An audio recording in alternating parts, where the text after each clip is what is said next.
So thank you, New York, for once again showing other states the way. Right now, this is a fact, Uber and Lyft are the judge, the jury, and the executioner when it comes to wrongful deactivations. You have no say whatsoever. The only people that have the say and the decision are the riders and the company, and you're off the platform. And guess what? From that moment on, you are losing money.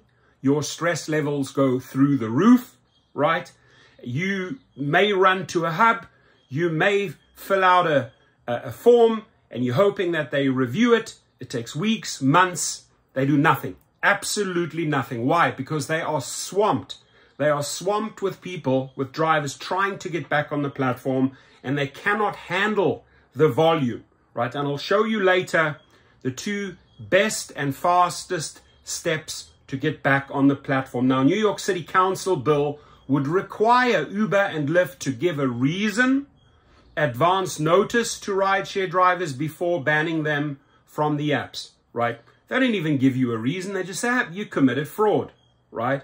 Or you just didn't allow a service dog. No explanation, no nothing. Oh, you smelt of marijuana, you smelt of alcohol, and you're off, right? Oh, you said something inappropriate, you touched her, you're off, right? And there you are, losing money every day. So I want to show you at the end, stay tuned, how we combat these wrongful deactivations at GigRocket. We take them to court, to small claims, to get our monies back, and we file the appeal for you. But a lot of that later. Let's listen to this now. Council bill would make Uber, Lyft notify drivers before bans. Let's do it. A bill expected to be introduced before the City Council on Thursday would protect Uber and Lyft drivers from being unfairly removed from the rideshare companies' rosters. The legislation, to be put forward by Council member Shaker Krishnan, D. Queens, would prohibit rideshare companies from banning drivers from the app without just cause or advance warning. My district has the largest population of driver residents, said Krishnan, who represents Jackson Heights and Elmhurst. Their top concern is this issue. Our drivers are some of the most essential workers in our city, he added. Krishnan said many of his constituents have taken out large loans to pay for cars that meet rideshare company requirements, loans they still have to pay off if they are banned or, as the drivers call it, deactivated. Deactivated. If passed, the bill would require the companies to give drivers 2 weeks' notice if they are to be deactivated. Wow.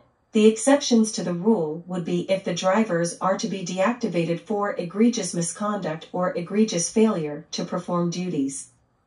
Drivers now find out they're deactivated on their way to their cars to start their shift, said New York Taxi Workers Alliance head Bhairavi Desai, who helped Krishnan draft his bill. For Uber and Lyft drivers, this is the #1 issue that our members bring up, Desai said. Anyone could be deactivated, which is just a fancy word for being fired at any point. Right now, Uber and Lyft are judge, jury, and executioner. They can deactivate you without any notice and seemingly for any reason, Desai said. We need an independent process for drivers, and that's what this establishes. The bill would establish an informal resolution process and guidelines for arbitration to appeal deactivations. Good. The legislation is also expected to provide a 1-year window in which drivers deactivated in the past 6 years can appeal to regain their employment. 6 years, right? Breaking you were deactivated news. 6 years. A Lyft spokesman called the proposal deeply flawed Wednesday. Fair deactivations for drivers are important, but they must be done in a way that doesn't jeopardize the safety of the platform, Lyft spokesman C.J. Macklin said in a statement. The current proposal could force riders who were victims of a crime to relive traumatic events and provide testimony against their driver, or risk that driver being allowed to remain on the platform. Instead of forcing through a deeply flawed proposal, we should work together on a solution that builds on what's already working, he added. Macklin said that Lyft's internal deactivation process allows for deactivated drivers to appeal, prompting the company to re-examine a deactivation. Not true at all. Uber did not immediately respond to requests for comment Wednesday night.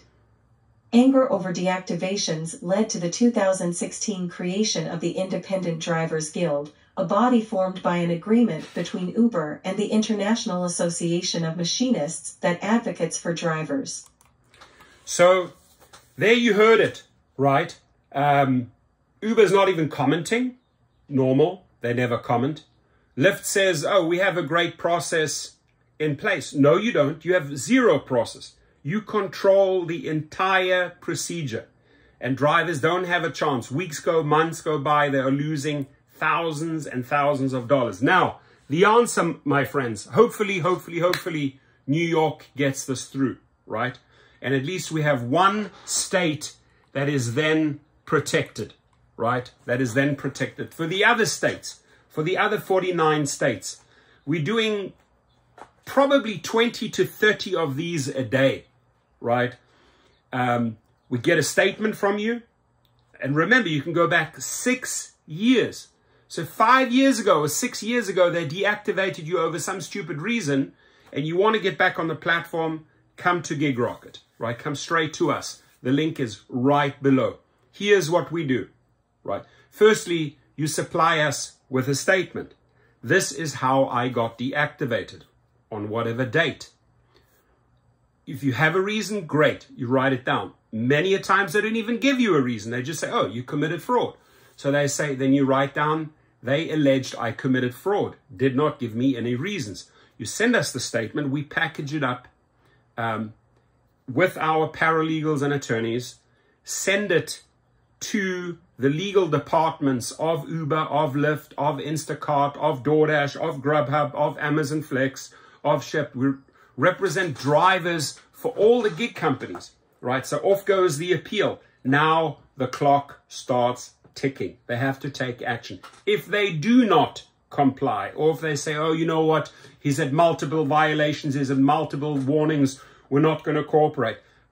At that point, we force them to cooperate. We file the small claims or the arbitration and say, hey, guess what? You're not playing ball. You owe this driver $12,000 or $8,000 or $3,000 or $20,000, depending on the state. In Texas, we can sue up to $20,000. In California, we can sue up to $10,000. In Philadelphia, in the city of, in that area, we can sue up to $12,000, right? And every state has different amounts. But we get the ball rolling and put the pressure on them.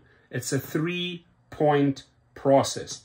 So if you have been deactivated up to 6 years ago, go down to the link and start the appeal process now. The fee is only $69. There's a lot of work to be done, right? Especially because we have to get appeal letters sent off back and forth with them, back and forth with you, and then also, if necessary, get the paperwork filed for the small claim. So for $69, ladies and gentlemen, if you have been deactivated by any of those gig companies in the last 6 years, come to us.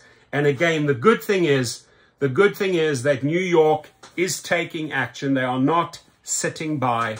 They are not allowing Lyft and Uber to dictate the pace, to dictate how this takes place, and not give the driver a rightful appeal, right? So New York is taking them on. Hopefully, once they get that bill passed, other states will follow the model so that we can have at least a panel that reviews these wrongful deactivations, because 90% plus of the time, it is a rider making a false accusation and you are immediately kicked off. Oh, he touched me, or he said this, or whatever the case may be, right? You're off the platform. And then you sit there waiting and waiting and waiting and waiting and waiting. And nothing happens. The only way we can win and get drivers back is if we have a panel like this, for example, in New York, if and when it happens, or you have a real team like GigRocket that goes in and goes directly to the legal offices of these gig companies and says, hey, play ball or you will be sued. So hit me up if you have any questions below. My email is also there. You can also text me. And Again, New York, thank you for showing the way. A huge shout out to my sponsor, DisplayRide, right? If you don't have a dash cam yet, please go out there and get yourself the Rideshare monitoring platform. It's a dash cam that uploads all the footage into the cloud. That's right, into the cloud, so that you can send it off to the police or to the insurance or use it in these wrongful deactivations, right? Comes in very, very, very handy if you have the information with a link, and you could send it and we could use it as evidence in our appeal and say, hang on, it was captured on DisplayRide. This is what the rider did. I did not do this. I did not say that. I did not touch her. This is what the rider. It's all on the rider. So DisplayRide, ladies and gentlemen, will save you at the end of the day. Take care. Your comments, please.